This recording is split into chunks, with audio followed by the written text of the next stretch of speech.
السلام عليكم ورحمة الله وبركاته اخواتي وحبايبي جميعا. النهارده معانا معلومة مهمة جدا واخطاء بيقع فيها بعض الغواة الا وهي انا النهارده للاسف الشديد في ناس بتعمل الكلفة بطريقة خاطئة تماما. بمعنى يقول لك انا بجيب الكلفة وبحط عليها بودر توم، بحط عليها بودر بصل، وبحط عليها كركم، وبحط عليها الكلام ده غلط.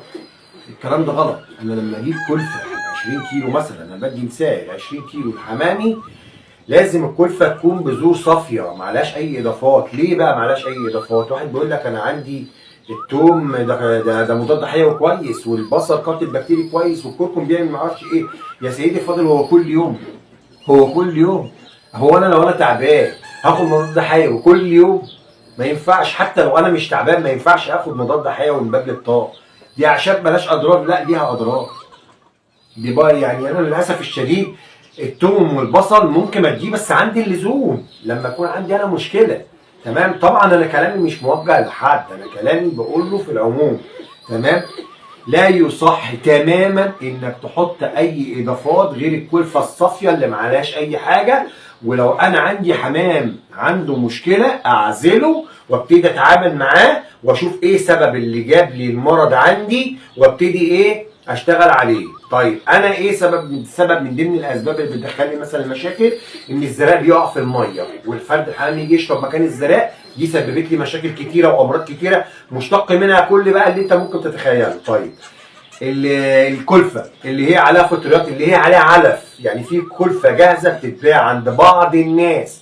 في ناس بتبيع كلفه كويسه وكامله العناصر ومحترمه جواي بيعملوها، وفي ناس بتبيع لك اللي هي الخلطه اللي السائده دلوقتي في السوق، اللي هي ايه مسيطره دلوقتي على بعض المبتدئين.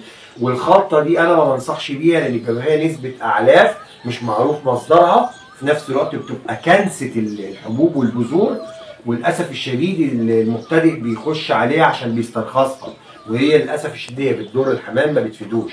عايز تعمل كلفه تعملها على ايدك من عند واحد يكون مصدر يكون موثوق منه، عنده بذور نظيفه ما يكونش عليها مواد حافظه. وحتى لو انت مبتدئ ممكن تسال حد اكبر منك هيفيدك. وان شاء الله باذن الله يا رجاله المعلومه اللي انا بقولها دي انا كلامي مش حكر عليك ومش حكر على حد، ليك تاخد بيه وليك ما تاخدش بيه عادي.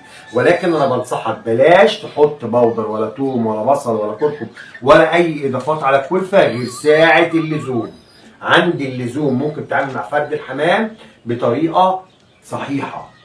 كلفه كل يوم اللي هي بيبقى فيها البودر التوم والبصل كل يوم مضاد حيوي كل يوم قاتل ما بينفعش.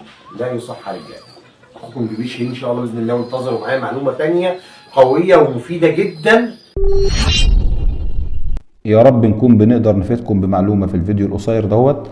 إذا عجبك الفيديو ما تنساش تعمل لايك وشير وسبسكرايب، والسلام عليكم ورحمة الله وبركاته.